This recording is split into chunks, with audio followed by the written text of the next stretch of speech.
Então, Samuel, abre o seu arquivo para a gente continuar. Eu reiniciei a gravação para o amigo que não pôde estar, tá bom?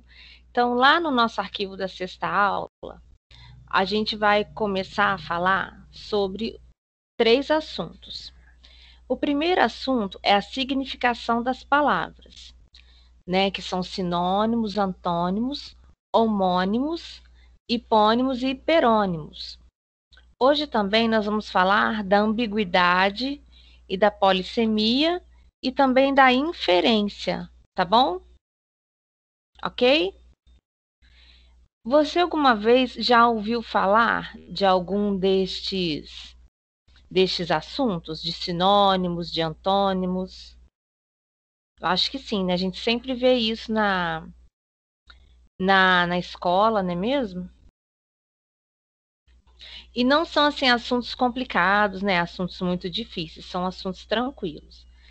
Mas são assuntos importantes, porque sempre cai algum tipo desses assuntos, sempre tem algum tipo de questão na prova do IFRJ, na prova da ITPC e muitas outras provas que vocês verão.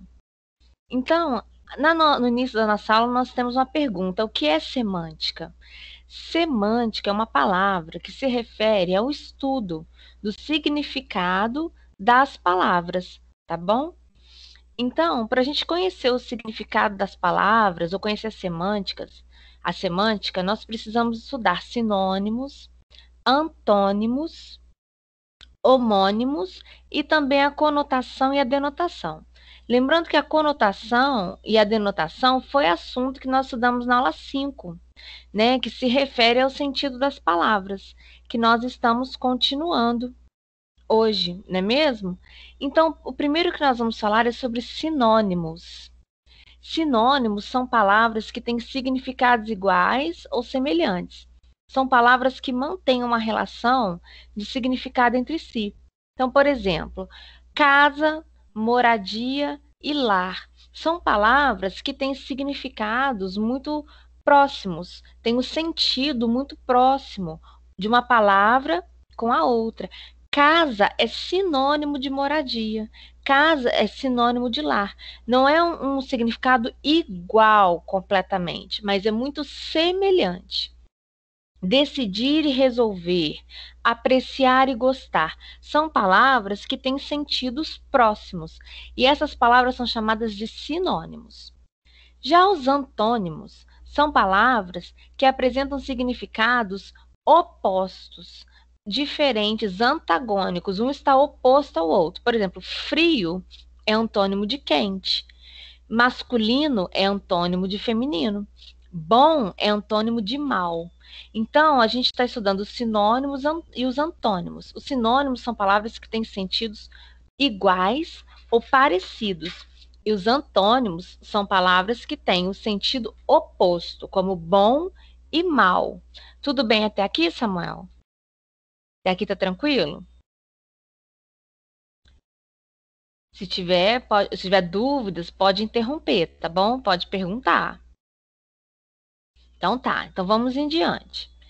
Homônimos. Homônimos, de acordo com o dicionário digital, homônimo é a palavra que se escreve e se pronuncia, ou só se pronuncia da mesma maneira que uma outra, mas o significado é diferente. Então, homônimos são palavras que a gente pode escrever e dizer, falar de forma igual, mas o significado é diferente.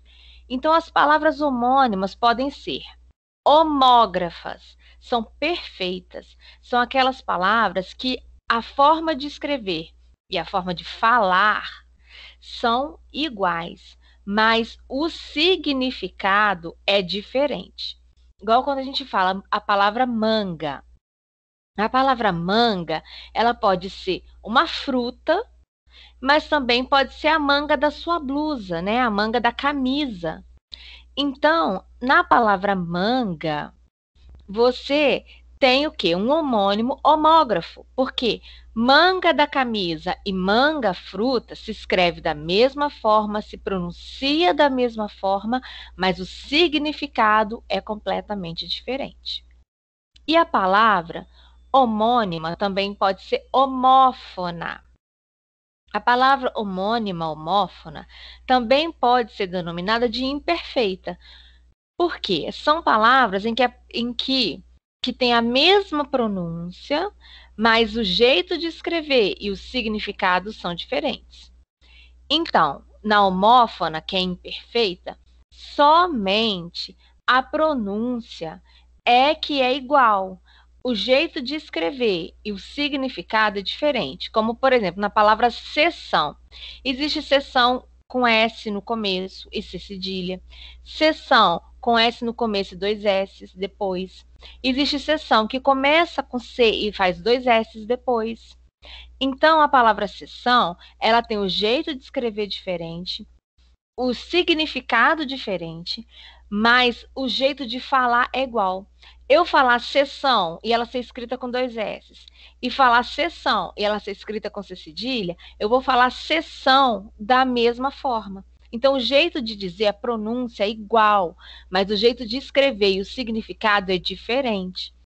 Porque sessão com C cedilha pode indicar uma parte de um todo. A sessão com dois S pode ser uma reunião. E a sessão com C no começo pode ser o ato de ceder algo para alguém.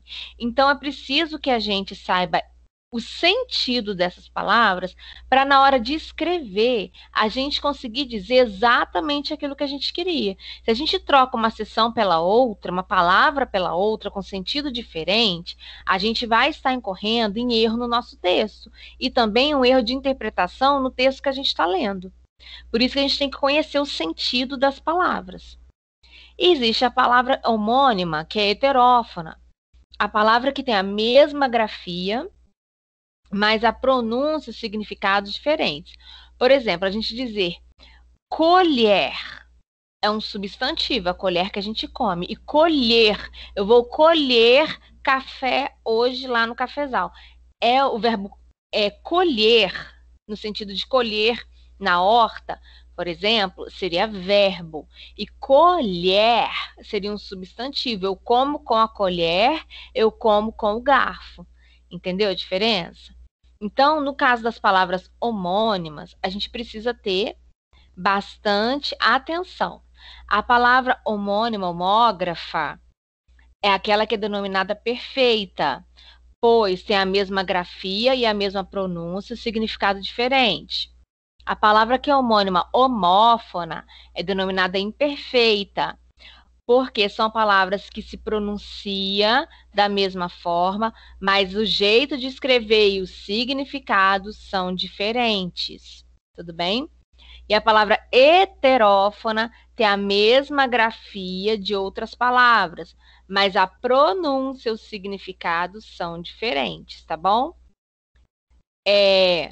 Alguma pergunta até aqui? Essa parte do homônimo é uma parte que precisa tomar cuidado, porque pode gerar dúvida. Mas o mais importante não é decorar se ela é perfeita, se ela é imperfeita, se ela é homófona, homógrafa. Isso não é o importante, decorar as palavras. O importante é saber o sentido das palavras na hora de ler e de escrever o seu texto. Tudo bem até aqui? Ficou difícil essa explicação dos homônimos?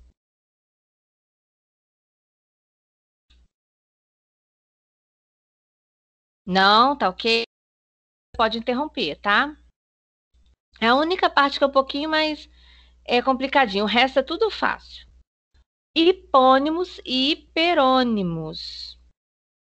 Deu para entender? Então tá ótimo.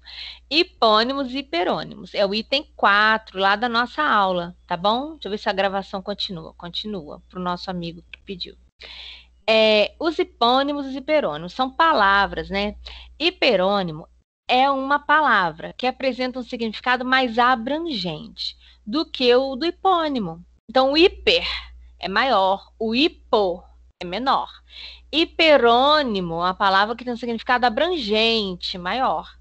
E o hipônimo é uma palavra que tem um significado mais restrito, mais específico. Então, veja o exemplo. A doença não lhe abandonava. Aquela gripe prometia não ir embora. Então, aqui você tem em negrito ali a palavra doença e a palavra gripe. A palavra doença tem um sentido mais amplo, né? Porque doença pode ser gripe, pode ser pneumonia, tem várias doenças, então o sentido é mais amplo. E a palavra gripe, ela tem um sentido mais restrito, porque gripe, a gente conhece, pessoas comuns, a gente conhece como gripe. Gripe, para nós, pessoas comuns, é uma só. Então, a palavra doença, ela é hiper. Por quê? Porque ela tem um sentido mais amplo. E a palavra gripe, ela é hipo, porque ela tem um sentido mais restrito na relação que uma estabelece com a outra. Então, no caso, doença é hiperônimo de gripe. Observe que as palavras destacadas se relacionam pelo sentido, ligando-se por afinidade. Doença é hiperônimo, é o termo mais abrangente do que o seu hipônimo, que é gripe, que é o termo mais específico, na relação que uma estabelece com a outra dentro dessa frase, que é o exemplo. A doença não lhe abandonava, aquela gripe prometia não ir embora. Então, agora, veja outros exemplos de hipônimos. Número 1. Tomate e melão são hipônimos de fruta. Tomate e melão são hipônimos de fruta. Alface e agrião são hipônimos de verdura. Então, qual é a palavra que tem um sentido mais abrangente? Fruta. Qual é a palavra que tem um sentido mais abrangente? Verdura. Então, fruta é hiperônimo de tomate e de melão. E verdura é hiperônimo de alface e de agrião. Porque fruta, existem muitas frutas. Pode ser banana, laranja, pode ser um monte. Agora, tomate e melão, a relação que elas estabelecem com fruta, o sentido de ambas, de tomate e de melão, é mais restrito, não é mesmo? Então, tomate e melão está contido, o sentido está contido em um que é mais abrangente, que é o da fruta. Alface e agrião têm sentidos mais restritos, é como se existisse só um alface, só um agrião. E muitas verduras. Então, aquela que tem muitas tem um sentido maior, mais abrangente, ela é hiper. E aquela que tem menos, tem um sentido só, alface, agrião, a gente conhece como um só agrião, um só alface, a abrangência dela é muito menor, ela é hipônima da outra que é maior. Então, no caso, verdura é hiperônimo de alface e agrião. E alface e agrião é hipônimo de verdura. Uma estabelece uma relação com a outra, de sentido, nos termos de abrangência ou em termos de restrição, de serem mais específicos. Tudo bem até aqui, Samuel? Tudo bem até aqui? Deu para entender?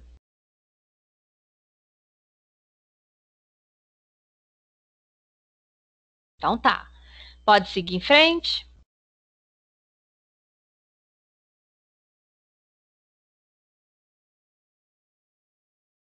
Então tá, vamos lá. Agora nós já passamos, né? Vamos para o item 5, polissemia. Polissemia representa a multiplicidade, ou seja, multiplicidade de significados de uma palavra. Do grego, nós temos um pedacinho de palavra ali que é polis, significa muitos, enquanto sema refere-se a significado. Então, muitos significados, polissemia. Portanto, um termo polissêmico é aquele que pode apresentar significados distintos, ou seja, diferentes, de acordo com o contexto em que a palavra está. Exemplos de polissemia. Número 1. A letra da música do Chico Buarque é incrível. Ou seja, a letra da música, né? Tem a composição, que é a parte sonora da música, dos instrumentos musicais, mas tem a letra, que é a parte que é cantada, não é mesmo? Então, a letra da música do Chico Buarque é incrível. Número 2. A letra daquele aluno é inteligível. Quer dizer que dá para entender. Inteligível quer dizer aquela que dá para entender. Então, a letra do aluno é a forma como ele escreve no caderno. Dá para entender, é inteligível. E número 3, meu nome começa com a letra D. Aqui a gente se refere às letras do alfabeto, né? A, B, C, D. Então, aqui, nos exemplos 1, 2 e 3, nós temos em negrito a palavra letra. Em cada um desses exemplos, a palavra letra tem um sentido diferente. E isso a gente pode perceber porque a palavra letra está em contextos diferentes, tanto no exemplo 1, quanto no 2, quanto no 3. No exemplo 1, letra significa letra da música, né? A escrita que o cantor vai cantar.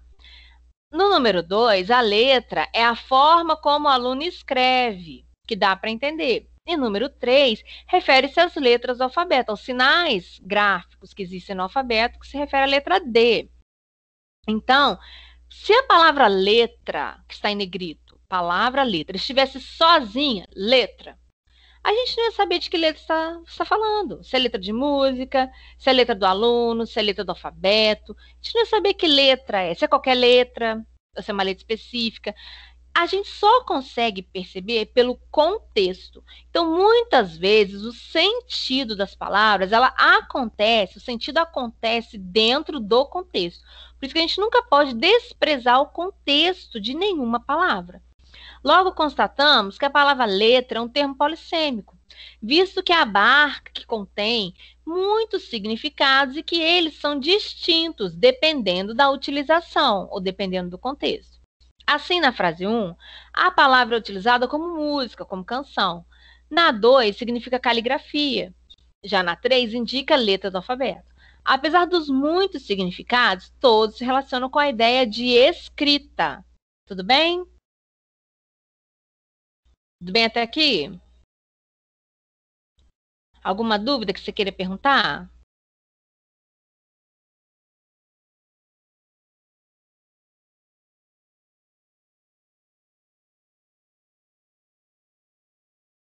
Então tá.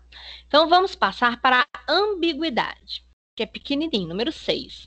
A ambiguidade é uma variedade de interpretação que um discurso pode conter. Então, a ambiguidade é quando a gente coloca a palavra numa frase, mas da forma como a gente colocou, não deu para compreender completamente o sentido, pois pode acontecer mais de um ao mesmo tempo. E aí o leitor fica em dúvida. Ninguém conseguia se aproximar do porco do tio, tão bravo ele era. É o nosso exemplo. Ó. Ninguém conseguia se aproximar do porco do tio, tão bravo ele era. Essa oração pode ser entendida como uma ironia. A gente não consegue saber o que está sendo dito realmente, realmente o que será que a pessoa quis dizer. Será que ela quis falar uma frase normalmente, ou ela estava agindo com ironia, chamando o tio de porco, ou é porque o tio tem algum suíno mesmo. Quem é que é bravo? É o tio ou é o suíno? Então não dá para entender, porque ficou mal colocada a palavra. Na medida em que pode ser interpretada como uma ofensa. Será que está chamando o tio de porco ou está falando que ele tem criação de suínos? Ao mesmo tempo, o tio pode realmente ter um suíno que é bravo. Então, no caso, ó, porco do tio. O porco do tio. Será que o tio tem suíno? Ele mora num sítio, ele cria porcos.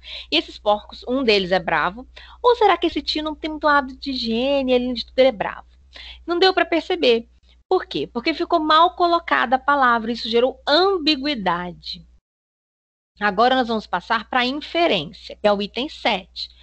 O texto, qualquer texto, seja ele escrito, qualquer texto, o texto ele não se reduz à palavra. Por isso, é importante aprender a ler outras linguagens, não só a escrita. Então, o texto, quando você pega um texto lá na sua prova, em algum lugar que você vai encontrar um texto, você, principalmente se o texto tiver desenhos, como aqui nós vemos uma tirinha da Mafalda. Nessa tirinha, você tem 1, 2, 3, 4 quadrinhos.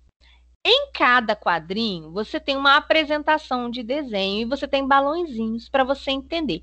Só que para você entender esse texto, né, em HQ, que é nessa tirinha, você vai ter que observar o ambiente que está desenhado, os personagens, como eles se expressam, o que eles dizem no balãozinho e o que querem dizer. O que querem dizer que a essência do texto é onde você vai praticar a inferência. Então, ler é um exercício, é levantar hipóteses, é analisar, é comparar, é relacionar. Isso tudo são passos que auxiliam a compreender o texto. Entretanto, existe uma habilidade, que é a inferência. A inferência é onde você vai deduzir. Então, lá no primeiro quadrinho, o amigo da Mafalda chega e diz: Oi. Ela abre a porta, mas já faz o sinal de silêncio para ele. Psiu. Fala baixo. Tem um doente em casa. É o que ela diz. E aí ele entra junto com ela no segundo quadrinho e vai caminhando pela casa dela. Então ele pergunta: Seu pai está doente? Ela diz: Não. Mas aqui a expressão já mudou. Ó. No primeiro quadrinho ele chegou alegre. No segundo quadrinho, a expressão dele já é de preocupação. Ela continua preocupada, porque ela já estava pedindo silêncio, agora ela está séria. No terceiro quadrinho, a expressão deles aumenta, ó, eles continuam caminhando, entrando pela casa da Mafalda, o olho do amigo já está mais aberto, a boca, a expressão dela também, a boca dela já abriu um pouco, ela já está um pouco mais preocupada, e ele diz, então é a sua mãe, né, que está doente, já que tem um doente em casa, não é o pai, então será que é a mãe? E ela fala, também não. E aí eles chegam até o outro cômodo lá da casa da Mafalda, ela senta numa cadeirinha, tem uma cama, e ele fica assim, perplexo, olhando, né, o doente. O olho dele tá enorme, ele tá olhando, e ele tá perplexo. Não tem nenhuma fala ali, mas o desenho mostra quem é que está doente. Ela coloca o desenho do globo ali do planeta Terra, né?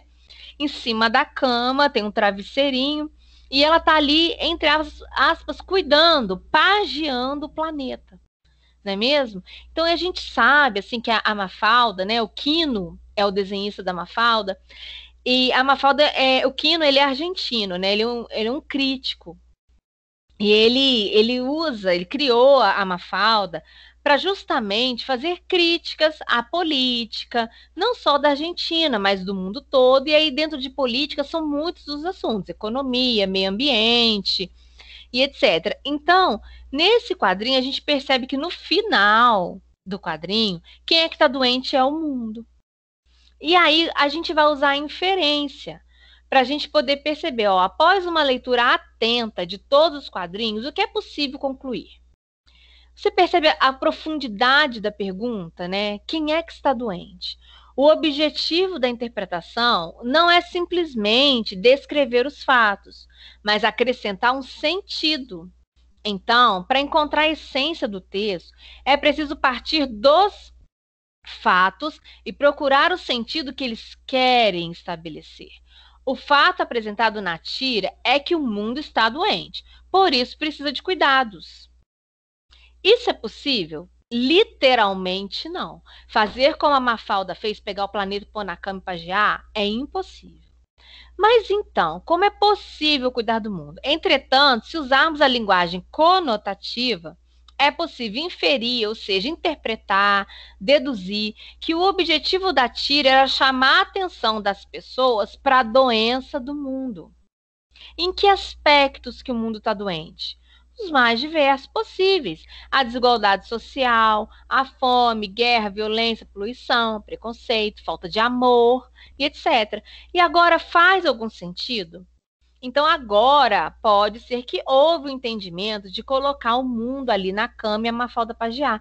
Ou seja, ela está preocupada das relações sociais, ambientais, políticas, de violência, desigualdade que as pessoas do mundo estão passando ao mesmo tempo em que também sofrem e estabelecem essas relações. Então, você deduzir no texto chama-se inferência, ou seja, considerar o contexto em que as palavras estão e como elas se relacionam e estabelecem significações ou sentidos. É isso que é inferência, é você interpretar e deduzir essas relações no texto. Então, o importante é destacar que quando a área de atuação é a escola, falar de interpretação é falar de inferência, de conclusão, de dedução. Então, ao ler um texto, você deve buscar sempre a essência do texto. Ok, Samuel?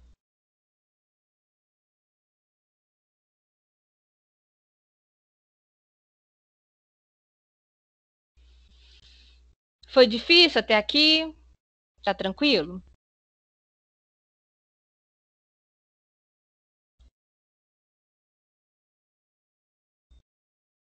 Sim, então tá. Na parte de baixo, né, do arquivo, depois que a gente passou da inferência, nós temos alguns exercícios, né, que falam das relações semânticas das palavras. E aí nós temos a questão 1, que vai até a questão 5, sendo que as duas últimas questões foram retiradas de provas anteriores, do IFE, tá? De 2017 e 2018. As outras questões 1, 2 e 3 são questões que eu pesquisei, tá? Então, nós vamos falar na questão 1 assim: assinale a alternativa na qual o antônimo está indicado corretamente. Então, a gente vai falar de antônimo, de palavras que têm sentidos contrários. Então, entre as opções A, B, C, D e E, existe apenas uma em que a relação de todas as palavras é uma relação contrária, de sentido contrário entre elas, tá? E aí você vai buscar descobrir qual é essa opção verdadeira.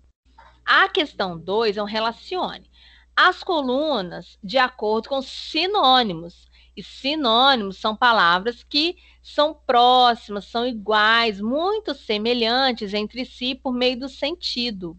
Ao passo que os antônimos têm sentidos opostos, os sinônimos têm sentidos iguais ou muito semelhantes, tá bom? Então, nas opções A, B, C, D e E, você vai relacionar com as de baixo. Na questão 3, a gente vai falar de hiperônimos, né? Hiperônimos são palavras que têm um sentido mais abrangente. Então, os hiperônimos de gato, rosa e amor são, respectivamente, são na mesma ordem.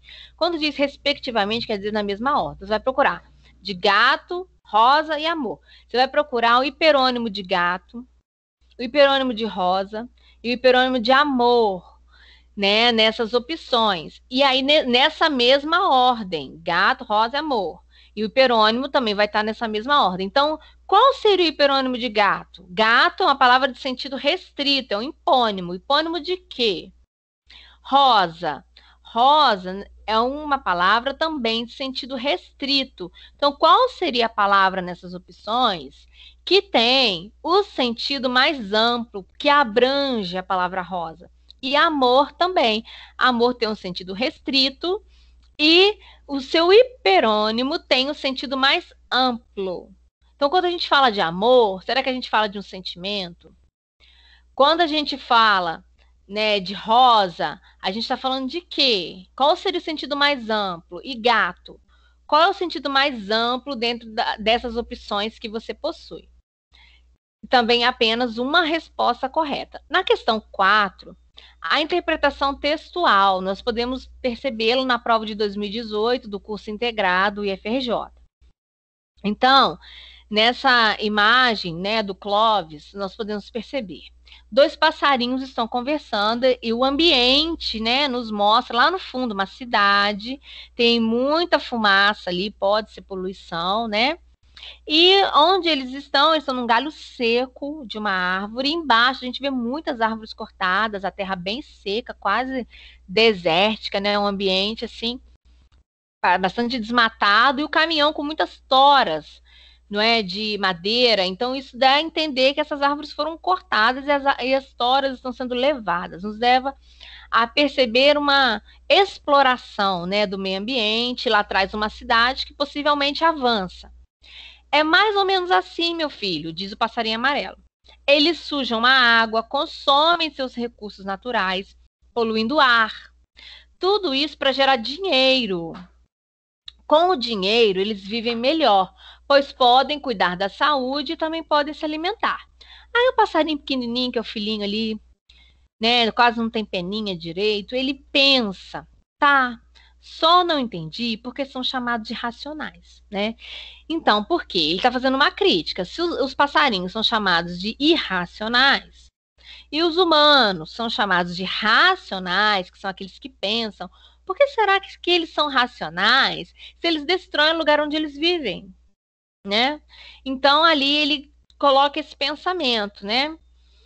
Aí tem assim a questão. A ideia contida no diálogo entre os pássaros na charge, no texto 3, né, que é esse desenho, pode ser resumida da seguinte forma: ele vai pedir uma conclusão, né, através da interpretação da fala e da imagem. Você vai concluir, dentre as opções A e D, o que, que você pode perceber, tá bom? O que, que conclui esse texto? E na questão 5, na interpretação textual também, numa prova anterior do IFE de 2017, de curso integrado, nós temos aqui umas figuras, né, bem características. O crime nosso de cada dia é o título. O primeiro diz, o de terno marrom, eu desviei a verba da segurança pública. Já o segundo, de terno azul, diz, eu emiti as notas fiscais frias. Já o do meio de boné diz, eu recebi um por fora para deixar entrar celulares e armas na cadeia. Já o de capuz diz, eu mandei matar policiais e incendiar ônibus. E o último, de verde e amarelo, diz, eu votei no primeiro da fila. E aí, após ler essa tirinha, pode-se afirmar que também é uma ideia de conclusão, né? Entre as opções A e D, A até D, você vai observar toda essa tirinha, os personagens, o que eles falam, qual é o título, como que é o semblante desses personagens, o que eles apontam, o que eles dizem, o figurino, o título, tudo isso faz parte do texto, o desenho, a expressão e o que está escrito nele, também o título. E o contexto, né, que se vive. Então, tudo isso faz parte do texto. Tudo isso compõe a interpretação e a inferência. E a partir disso, você vai escolher entre as opções A até D para descobrir a resposta correta. Embaixo eu coloquei aqui as fontes, né, da pesquisa que eu fiz para poder montar a aula, tá bom? Então, essas são as questões de exercícios. Eu vou disponibilizar o gabarito depois. Eu gostaria que você buscasse compreender bastante, estudar, perguntar. Durante a semana, pode perguntar lá no WhatsApp, tá? Que eu estarei pronta para responder e tirar as dúvidas. Tá bom, Samuel?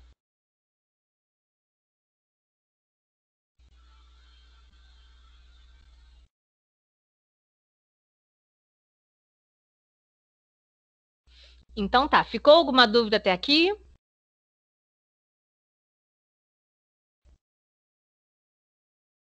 Não? Então, tudo bem, Samuel.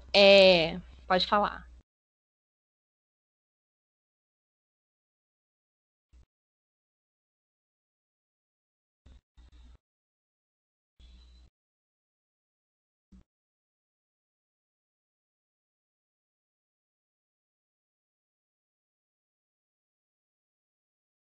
Então, os exercícios, na verdade, assim, não é necessário que você me entregue. Como eu vou disponibilizar o gabarito, você mesmo pode fazer e corrigir. E na questão que você tiver dúvida, você pode me perguntar no WhatsApp. Porque nós vamos ter um outro encontro só daqui a um mês, né? E se você quiser tirar sua dúvida antes, você pode perguntar no WhatsApp. E aí não é necessário entregar, tá? Porque já vai ter o gabarito, e aí a dúvida você pergunta.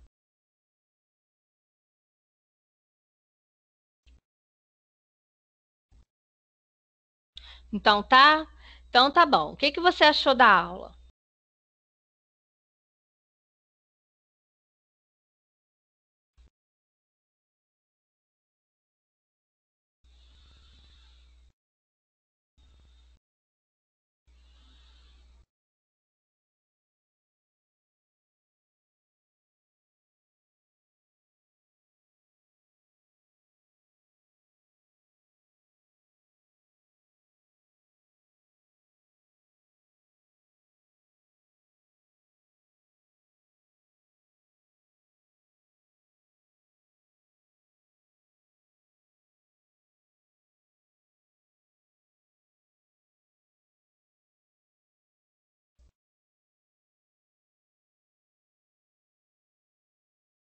Tá bom, então, Samuel. Obrigado pela sua presença, tá? Eu fico satisfeito que você tenha gostado, tenha entendido, e eu estou sempre à disposição, tá? Tenha um bom sábado, estuda bastante, previna-se, se cuida bastante, porque não está brincadeira, né, essa situação, mas a gente vai em diante com muita fé e muito cuidado, tá bom? Bom sábado, bom domingo, bom feriado, com bastante cautela, tá? Aproveita para estudar, aproveita para descansar.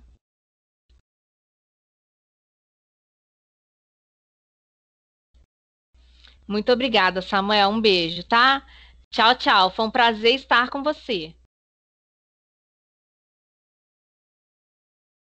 Tchau, tchau. Fique com Deus. Pode encerrar?